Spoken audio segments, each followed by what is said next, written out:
Thanks so much, Ken. And I just wanted to say at the outset, thanks to you and Diego for convening this NextGenTrade initiative, which I think does a really good job of creating a steady drumbeat of events and online platform and thought leadership. And so, really appreciate all the work that you put into it. Now, this is a really broad topic, right? How technologies are shaping global trade.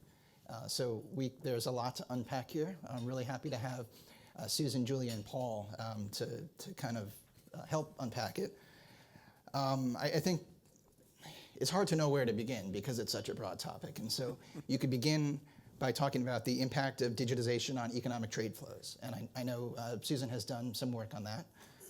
You could talk about the role of new technology in enabling access to global markets. So that's something that I spend a lot of my time thinking about at the Global Innovation Forum, which is part of the NFTC. And so we've engaged a number of small businesses and startups to talk about how they've used this past generation of technology in order to engage in global marketplaces and spur developments around the world. You could talk about the impact of new technology on trade, tax, and other regulatory policies. And so if you look at trade policy is constantly evolving. And so you look at recent trade agreements, USMCA, the US-Japan mini deal was mentioned. Are those sufficient to accommodate the next generation of technologies? Then you look at the digitization of the economy, which is threatening to sort of unravel the fabric of existing international tax policies, which have traditionally been based upon physical presence nexus of companies in jurisdictions. That's leading some countries to suggest that there needs to be a user participation model, which then gets countries towards things like unilateral, discriminatory digital services taxes. And then there are bigger political issues, which the last panel touched on in great detail, that implicate national security and particularly implicate China. And so, we can get into any and all of these. And so rather than try to focus the conversation off the bat, I'm going to ask each of the panelists to start by calling out what is the single most important new way in which new technology is shaping growth. So you can interpret that in any of the ways that I have interpreted it, or in a different way. And so I'm going to start with Susan Lund, who's a partner at McKinsey & Company and a leader of the McKinsey Global Institute. Susan, you've been very kind to keep me on your mailing list, not just your digital mailing list, but your physical mailing list. And so I get these wonderful, large publications on the future of work and other things. But you've done a lot of work on next generation technologies as well as future and work. And so over to you for whatever you want us to know about next generation technologies and trade. I would say, look, I think that it's that the impact of next gen technologies on trade is actually ambiguous. There's a lot of potential impact from automating logistics and trade flows, whether it's ports, customs, it's blockchain to track goods around the world. All of those things may unleash more global trade. And let me add new shipping technologies and opening up of the Arctic passage from Asia to Europe. So I think there's a lot of excitement going on in the logistics, warehousing, customs, ports world about how technology is lowering costs. And as an economist, we know that when transaction costs go down, more transactions tend to happen. But then on the other side of the coin, you have other technologies completely unrelated to trade per se that are just reshaping production systems. And there the impact could in some cases go in reverse. So automation technologies are being adopted very heavily in the US, Europe, Japan, and that takes labor out of the equation. And so low wages are no longer really a driving consideration in most value chains as to where you're going to put production.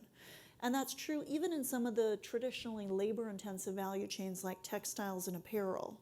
So I combine the new technology with, for instance, a shift in consumer demand has enabled a company like Zara to produce entirely in Portugal and Spain and get a new design from concept to a store in Manhattan in 25 days. And this matters because of social media. You wouldn't think of social media as affecting trade flows, but the fact is that companies consumer-facing companies have much less control over what consumers want than they did in the past, when they controlled advertising, and they would advertise a particular product and a brand and a look, and then that's what people wanted. But now you have social media influencers. So Meghan Markle or Kim Kardashian wears something, and suddenly it flies off the shelves. So in that world, you have to be able to respond very quickly. So I think there are second and third and even fourth order effects from the technological revolution that we're living through that are causing companies not to think about trade per se, but just how and where they produce and how they get things to market. I'm glad you called that social media. I was having a bit of trouble figuring out how to characterize a next generation technology. I still think social media is, but you know, we've seen companies like Deere and Banjo, which is a small business based out of San Diego, California, change their entire overseas business model. You know, they used to show up at large trade shows in Germany and elsewhere to distribute their banjos, to try to get distributors to take on their banjos in local markets. Now Instagram and Facebook are their major channels of creating communities and then doing direct sales through that. So, wanted to turn to Julia Nielson, who's the head of the development division of the Trade and Agriculture Directorate at the OECD. So I was chuckling at your bio because it notes that you provide evidence-based advice to governments to help improve their policies in trade, food, agriculture, and fisheries policies. And we really like evidence-based advice. It's much better than non-evidence-based advice. And you know, there have been some instances in the trade world with some studies that I think OECD has provided effective evidence-based counters to. And so maybe over to you for what your main issue is in NextGen and trade. Thanks, Jake, and it's always nice to hear somebody welcoming evidence because we're a bit unfashionable nowadays. I think for me the single biggest change that tech means for trade is the ubiquity of data. To me, the data has become something that's really at the core of the trade model, and some of that is for company business models and how you extract value from data, but it's also countries who are now looking at, well, do I maintain my data, do I hoard my data as the basis of some kind of new industrial policy? So sort of data as that kind of asset is very important. It's also what now underpins the delivery of goods and services, you know, across the economy. It underpins, I think, as Susan mentioned, global value chains, global supply chains. You can't implement the trade facilitation agreement unless you're dealing with data and you're moving data. And one of the points that we always highlight as well, because we do a lot of work on agriculture and digital is not a high-tech issue. Data is not a high-tech issue. If you export carrots, this is your issue and you should care about it because all the other carrot exporters are. In terms of traceability, creation of new niche markets, data is transforming agricultural trade. But I think one of the things that we see that's a real issue is that sort of data and movement of data is central to the benefits. It's central to the whole inclusive, the promise of this for small and medium-sized enterprises, for women, for developing countries, but not if you can't move data. And we looked at the cross-border data regulation in about 160 countries around the world, and we see that there's actually four kind of systems. There's countries who have nothing at all, so people may not send them data. There's a kind of ex-post liability for companies model. There's an ex-ante adequacy model. And then there's sort of sweeping restrictions on all important data. And if we don't find a way to sort of move more countries towards that kind of middle ground of ways of moving data, and if we don't find a way to make data flows interoperable, a lot of these benefits are not going to materialize. I really appreciated the matrix that your colleagues at the OECD did on different privacy models as well. That was really well done. Paul, next I want to turn to Paul Triolo, who leads the Eurasia Group's practice on global technology policy issues, as well as emerging areas like AI, ambient intelligence, and blockchain. He also spent more than 25 years in the US government, focusing in part on China's rise as a technology and cyber power. So Paul, what would you like to call out? Where do I start here? Just to bring it back to the discussion back to the previous panel, I was noticing this morning that some of the stocks that are rising have to do with the coronavirus. So Zoom, which is a streaming video app, suddenly everybody wants to do less face-to-face video teleconferences or face-to-face meetings and do more video teleconferences. And then, of course, automation. Everybody's saying, well, now, of course, this is going to spur automation in China because people are going to want to have less humans working in the factory. So I think these are the technology. Of course, I agree with the other two panelists on the sort of these underlying issues around technology are going to be key. I think data. I totally agree. I was going to give a quick update on the data on sort of how we see the world of data, because I think that's really sort of the key issue, and it sort of directly relates back to trade and the WTO and e-commerce discussions.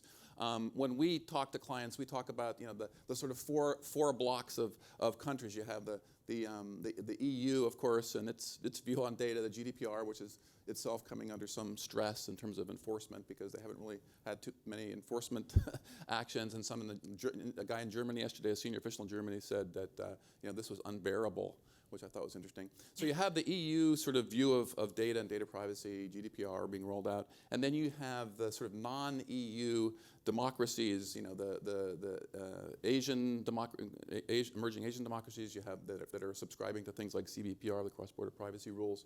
And then you have what I call the data localization club, and that's China, Russia, Indonesia and Vietnam, sort of looking at this issue, wanting to figure out how to do data localization, how to define data, critical data, non-critical data, personal data, non-personal data. So there's a lot of churn in that area, and oftentimes you have folks who are not sort of steeped in data privacy. There's not a lot of data privacy lawyers running around to help with that in some of these governments. And then the final group, I think, which is really important, are the data non-aligned, and that's Brazil. That's the BRICS minus Russia and China, Brazil, India, and they're really critical to all this, right? Which direction they will go, and how these coalitions will come together. So one thing we've looked at is you could get a situation where the non-EU group kind of sides with the or the non-aligned side with the sort of approach of the non-European group, looking at something like CBPR, a voluntary regime, and then and that gives the U.S. a position, and that group a position to negotiate with the EU, and then the other guys go their own way, and so now you have this sort of bifurcated world of data, and so then the two things I think that are really critical to that, if we get to that world, and it seems like we may be moving in that direction based on that first panel too, are two really key technologies. One is 5G, which I think nobody has mentioned yet.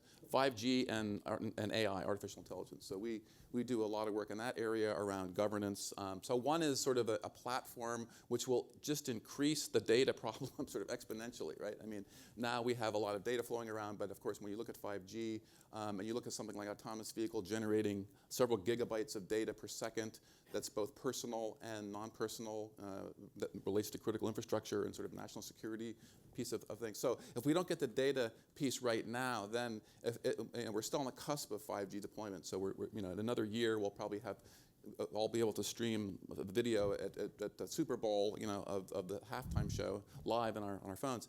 But the real promise of 5G will be still take a couple of years out, where we're looking at full what they call full standalone 5G, which will be things like autonomous vehicles, smart factories, and that's going to take 5 to 7 years to roll out. So there's still time to fix the data issue, and then of course AI is, I think, the really critical and sort of game-changing technology. And governments right now are trying to figure out how do we regulate AI. The EU in a couple of weeks will come out with the first attempt to legislate some AI governance frameworks. The U.S. is wrestling with this. China also, of course, is critical to the AI equation. So part of the challenge is in this data world where we're sort of splitting into camps. If there's no way to unify that, we're going to have, for example, China developing its own AI in a sort of in its own data world, and then you're going to have Western democracies, for example, developing AI. And I think that's really potentially a dangerous world because then we're not going to understand where China's going, for example, on AI. So the technology that I'm most not really concerned about, but I think we're keeping a close eye on, is sort of the pace and development rollout of 5G, and then the applications that will be critical running on top, things like AI. So I want to get back to regulatory policy in a little while and maybe pick up on the point that you made about 5G and AI. I wanted to maybe focus the conversation a little bit on something that Susan said about the sort of ambiguity around the future trade flows. So I think maybe just to restate that question, what do you anticipate the trade flows to look like in light of next generation technologies, and maybe to dig in on one particular technology where there's been a lot of sort of talk and armchair analysis, which is 3D printing. And I think there's been some extrapolation of where 3D printing could go, and then some have used that to back into really gigantic figures about the potential impact on trade. And so I wonder if any or all of you could comment generally on trade flows in light of next-gen technologies, or specifically on 3D printing. I'll just say, I think 3D printing is overhyped. 5G may or may not be, but 3D printing is We can argue about definitely that. overhyped. I mean, there are clear applications in prototyping. There are some types of goods that are completely 3D printed now, so hearing aids are one of them. But what we've seen is that, for instance, a producer in Vietnam has adopted 3D printing. So they're still exporting hearing aids from Vietnam, and in fact, their market share has grown. So now I think pretty much all hearing aids sold in the world are 3D printed and customized to your ear. But it can be done in a place like Vietnam, so it hasn't actually shifted trade flows as much as we thought. So to me, when I look at one of the big questions, I think, is to what extent will other developing countries adopt automation, AI, 3D printing to maintain competitiveness?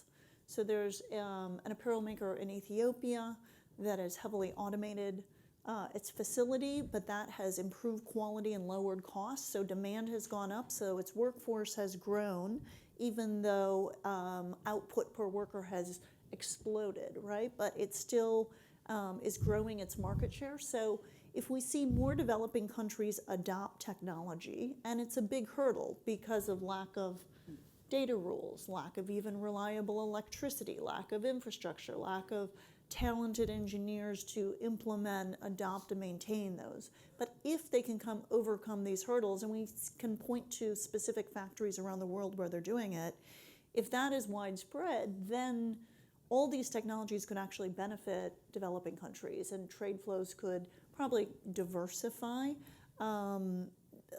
somewhat away from China to other parts of Southeast Asia and Africa, South Asia.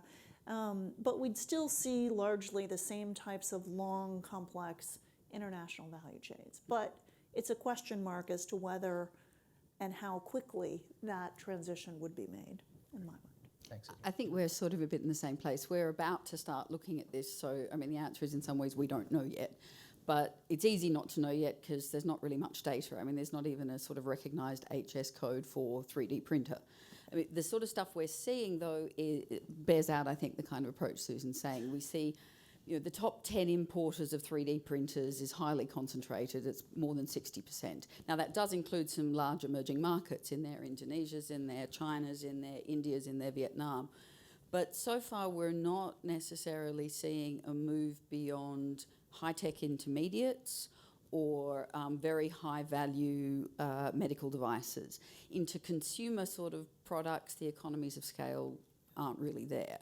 So it's not clear to us that we are going to see a major explosion on 3D printing. We're a long way away on a technological level from being able to 3D print a mobile phone, for example. So there's a sectoral limitation, there's a technological limitation. And a lot of this depends on the business model as well, whether you have fulfillment centres. There is a way of looking at this, which I know the World Bank has looked at, that says actually when you look at productivity effects or innovation effects, you might actually increase trade from 3D printing. And it depends a little bit on the model that takes. So we're not expecting sort of major cataclysm in the short term, but maybe ask me again in 6 months when we've done more work. Terrific. Paul?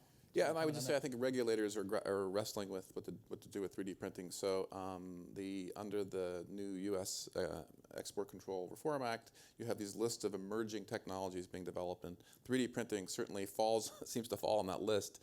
And there's some rumors that the next rule after the first AI rule, which was very interesting, which was couched very narrowly on geospatial applications, it'll be interesting to see what the 3D printing rule will be. It'll probably involve something like being able to print out explosives or guns. It'll be in the sort of in that realm. So I think the regulatory regulators around the world are trying to still grapple with. It's an emerging technology. What do we control? And this is part of, I think, the broader issue around technology, which is, are you controlling the technology or the application? I think in the U.S., I was sort of pleased to see that the AI rule, for example, focused very narrowly on a particular application, in this case, analyzing geospatial imagery, even though that was still a little controversial because it's a dual-use technology that could go either way. But it was an example. The first time around, they chose very broad categories of algorithms, for example. So I think we're going to see more and more governments trying to grapple with how do you regulate sort of the dual-use aspect of some of these technologies, and 3D printing is certainly falls into that. Well, let's keep on policy then, and this will be the last question that I ask before opening it up to questions from the audience. Let's look specifically at trade policy. So, we've seen things like USMCA, like the U.S.-Japan agreement. You see this discussion at the World Trade Organization over e-commerce rules that Director General Acevedo mentioned this morning. Are there specific developments in, say, the digital trade and customs chapters or elsewhere that have been useful in enabling or accommodating these new technologies? Is trade policy getting it right, or are there other things that need to happen? And maybe, Paul, for your benefit, maybe we'll extend this to export control and investment policies, including emerging and foundational technologies. So. We don't have to start with you. You go. Okay, go ahead. I think I'm glad we mentioned policy, because I think there's nothing automatic about the benefits or the some of the downsides of technology. It all depends on the kinds of policies that governments put in place. And one of the things that we've just seen, we do a Services Trade Restrictiveness Index, and we do a digital version of that. And we see that all the services that really matter, like telecom services and computer services and audio-visual services, restrictions on those services are increasing. Restrictions overall on services trade are up by about 30% from last time, but especially on these ones that are important for digital. So, in terms of broader policy, little red flashing warning light on that. And I think on the question of trade rules, we do move from a world where, trade rules are always based on, are you a good or a service, and where's the border? And we don't know the answer to any of those questions anymore. And we're seeing that we have kind of new consequences to old problems. So trade facilitation has always mattered. When there's millions of parcels crossing borders, it really matters. We've got new issues like data.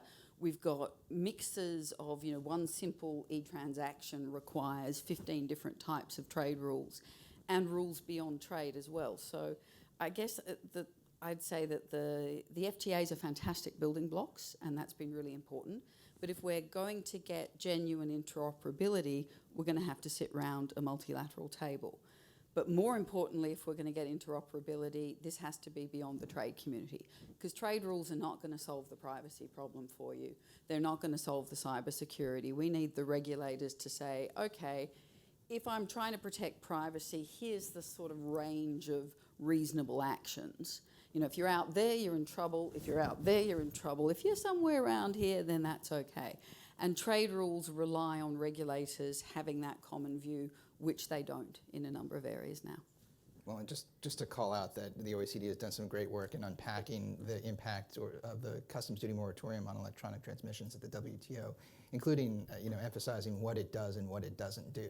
Just simply prevents a discriminatory, worst sort of case tariff on intangible goods. It does not prevent countries from collecting revenue on services or digital goods. Exactly. Yeah, I would say, to me, the clear thing about trade policy is this blurring of data, services, and goods. So trade policy has focused very heavily on goods, came late to the game with maybe we should regulate services trades of various kinds, including intellectual property charges, are some of the fastest growing trade flows in the world.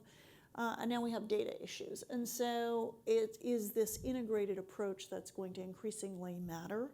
And then we can add in things like intangible capital. So some of the work we did looked at some of the arcane, funny things about the way, for instance, Google accounts for its Android software, in which it's not counted as an export, but it's embedded in a phone in Asia, which is then exported from Asia.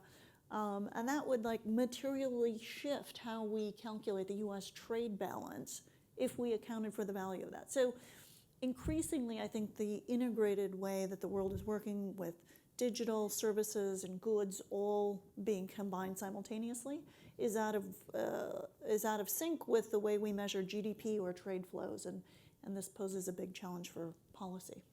Yeah, and I think a great example of that is the U.S.-China trade talks. So as we know, late in the game, before the talks broke off last May, they were talking about things like cloud services and opening cloud services. This is a huge piece of the USTR thrust, was to try to open up cloud services in China. When they finally got down to it, though, it was a really complicated can of worms, because it got into issues like data governance and where is China's cybersecurity law, which is a work in progress. And so pretty quickly it became clear that trying to open up something like cloud services in China was sort of outside of required expertise and other issues outside of the trade realm. And so I think this is going to be a big issue, for example, in phase 2, is China wants to take the whole thing out of out of the trade negotiations and put it into some kind of a national security area because of the sensitivities over content and that kind of thing. So I think that's a perfect example. It brings together, I mean, for China, cloud services is it's about content, national security, it's about data privacy, law enforcement access to data. All these things get tied up into that. So the problem is we have sort of I think cloud services is probably the sort of poster boy here, is that it's when you start unpacking all of the issues around that, from a regulatory point of view and a trade point of view, you quickly, you need a team. For example, the U.S. government would have to, I would argue, have to put together a really different team than negotiated phase 1. And I think some folks at USTR admitted this recently after the phase 1 to really get at that issue. But that's sort of the future, right? People view phase 1, for example, as the problems of the past, IP protection and subsidies and issues that China should have dealt with long ago. But the really looking forward, the things that companies, including some of our clients, care about are things like well, how do we run a cloud service business in China competitively without having a joint venture partner, et cetera, et cetera. Great. I want to open up to questions from the audience. If you do have a question, please just identify yourself. There's one over here. I guess, there you go.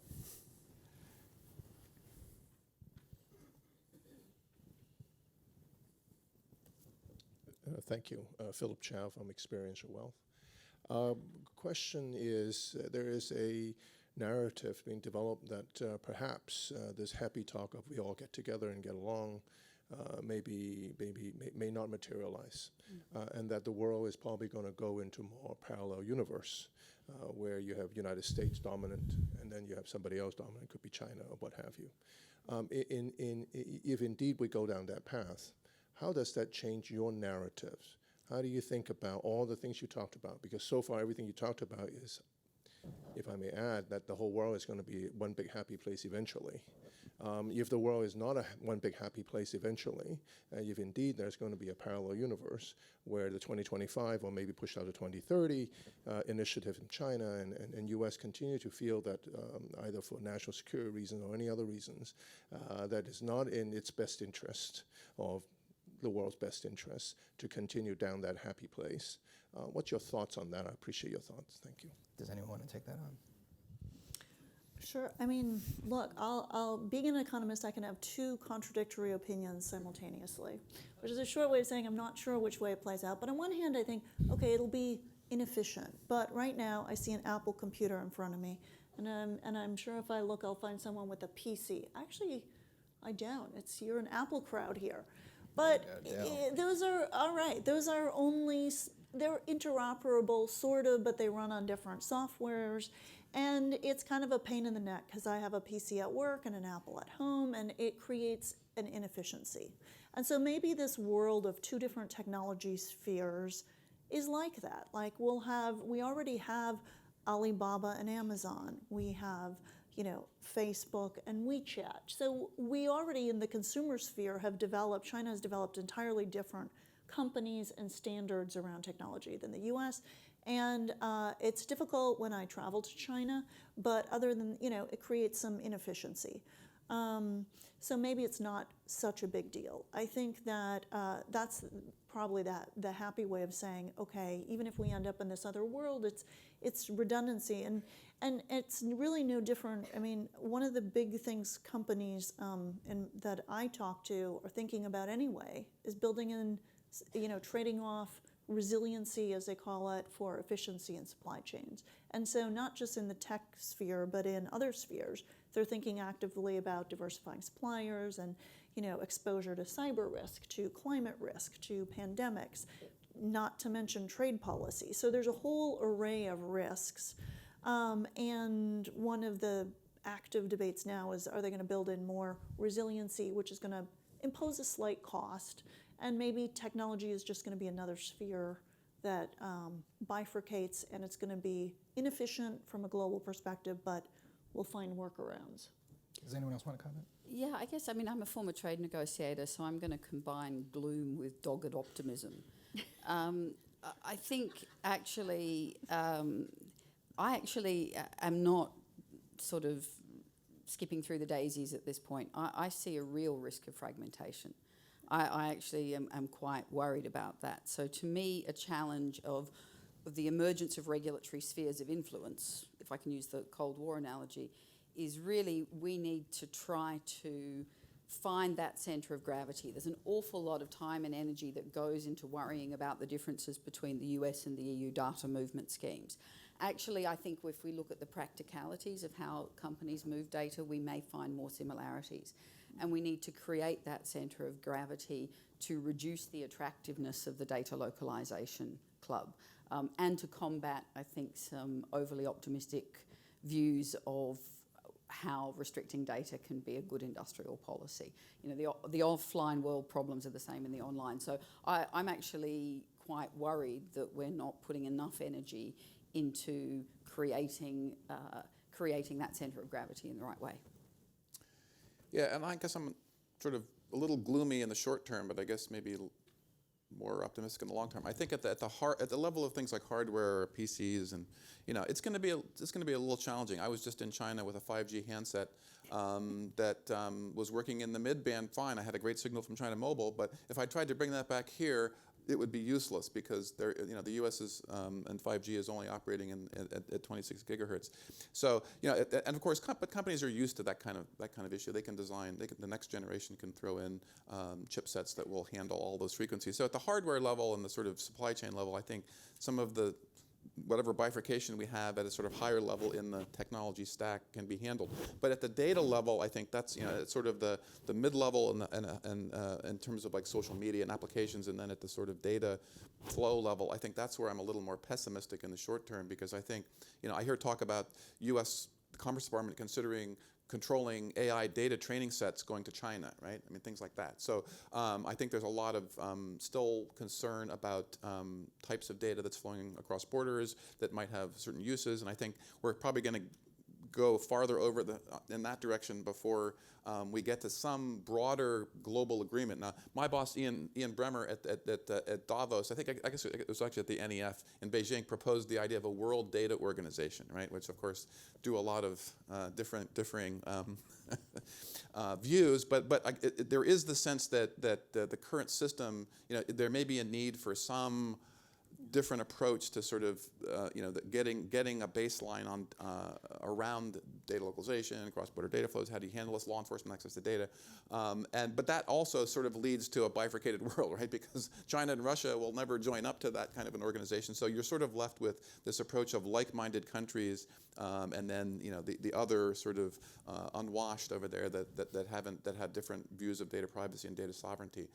So I think we're probably going to have to squeeze out that issue until we get to some point. And then I think optimistically, for example, China in the current negotiations with the U.S. was talking about things like CPTPP, right?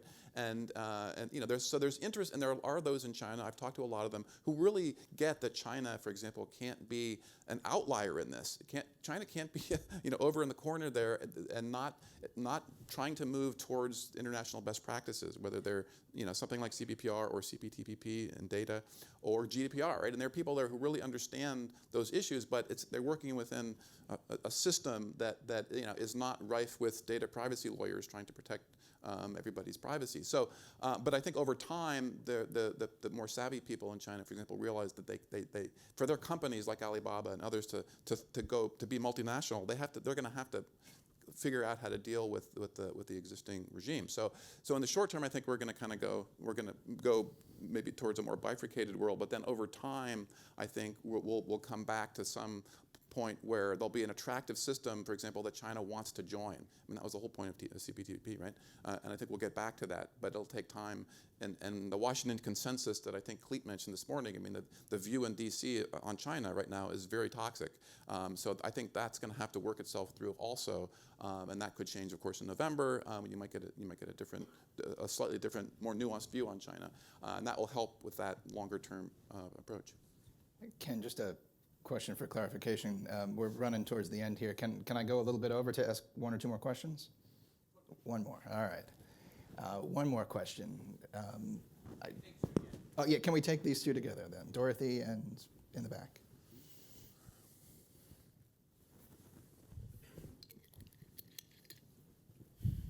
Thanks very much for your comments, Dorothy Dwoskin, D2 Strategies, WITA board member.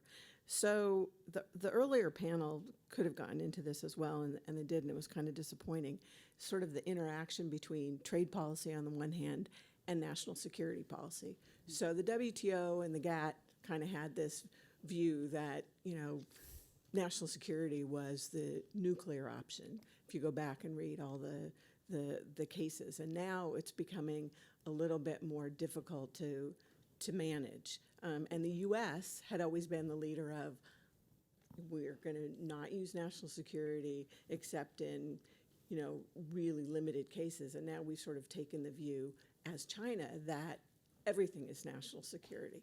Do you think it's time in sort of the discussions to actually try and define or pull back what's national security? Because you can see that, China started this. U.S. has adopted it, but you can see that Indonesia, Vietnam, a lot of others are doing sort of the same kind of thing.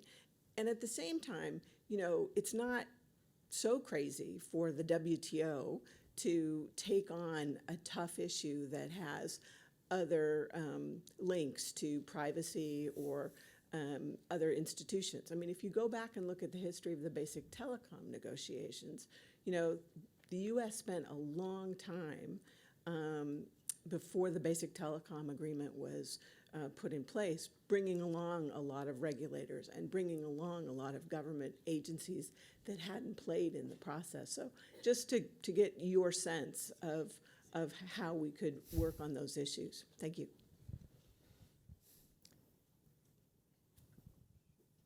Did you want to take the other question back there as well? I think back there.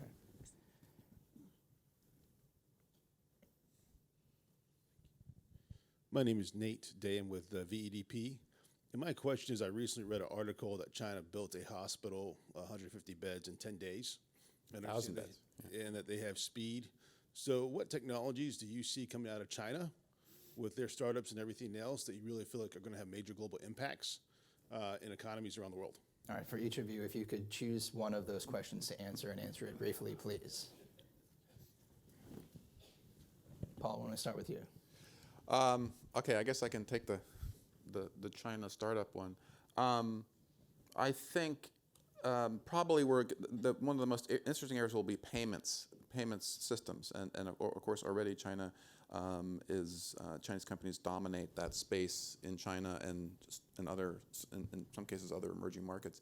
But I think, for example, China will probably be the first country that has a sovereign digital currency, and then that'll be interesting to see how the development of that currency plays out more globally. There's concern, of course, in many circles that this is an attempt eventually to supplant the dollar in payment systems, but there are huge hurdles to that. But I think China is a place where things like blockchain and again, AI, a lot of these technologies, there's a lot of experimentation and a lot of money being put behind this. The political system is now, Xi Jinping is fully behind blockchain, for example. So I think you'll see a lot of innovations in that space coming out over the next few years. And then, of course, on top of 5G is a lot of the real promise of 5G is the innovation on top of that. And that's, if China is able to roll out a more robust network sooner than the U.S., they'll be innovating on top of that. And that's where these innovative companies like Tencent, Alibaba, Baidu, JD.com, they'll also be innovating in terms of things like payments and other applications on top of 5G. So there's a lot of innovation capacity in China that will be unleashed by things like 5G and AI. Julia? I think the two questions are linked in that, if you see some of the national security restrictions on exports to China now are, of course, fostering the growth of homegrown technology and spurring that. Absolutely. Certainly for Huawei, that would very much be the case. Look, the national security one is really the problem from hell. And I think the issue there is, nobody actually wants to know what it means. So I would never want to see it defined per se. But I do think that when we start talking about nails in national security, we make it very hard to go after data flows. So there's a real cost. There's a real cost to where you draw that line. And I guess I would hope and argue for a more pragmatic approach to a discussion about where we might draw the line. I guess I'm sufficiently pessimistic that I think at this current historical juncture, it's going to be very hard to take all politics out of trade. We're in a geopolitical moment, but we need to try and make the problem smaller. We need to try and shave off the parts that we can to create a narrower sphere of what people consider to be an acceptable use. All right, Susan, you get a very brief word. Okay, the last. So I think China is already a leader in a lot of different forms of AI in terms of facial recognition, computer vision. I think we'll also see a lot of innovations coming out of China in renewable energy space, in solar, in wind, et cetera. So I think that the idea that China just takes technology from the world is increasingly wrong and outdated. In addition to fintech, e-currency it's generating. And I think this question about national security is really interesting. One of the things I said earlier is that now trade policy is a blend of goods, services, and data, and I should add to that, and national security. I think one of the defining features of the current technological revolution with data, digitization, AI, is the dual-use nature. So back in the days when guns were guns and tanks and maybe aircraft had dual use, but that was very different than consumer goods. We're not in that world anymore. I'm not sure we can define national security, but increasingly, I don't think that issue is going to go away with, and over time probably will continue to grow. Thank you all for doing this. Ken, thanks for having us. Thank you, Jake. Thanks to our panel. Really, really appreciate this terrific conversation. I want to continue it with all of you. Julia, we're really grateful to you in the OECD and McKinsey and Paul, your work. Please share it with us. We'll get it out and disseminate it with our membership. It's really important that we keep people informed about all the changes that are happening.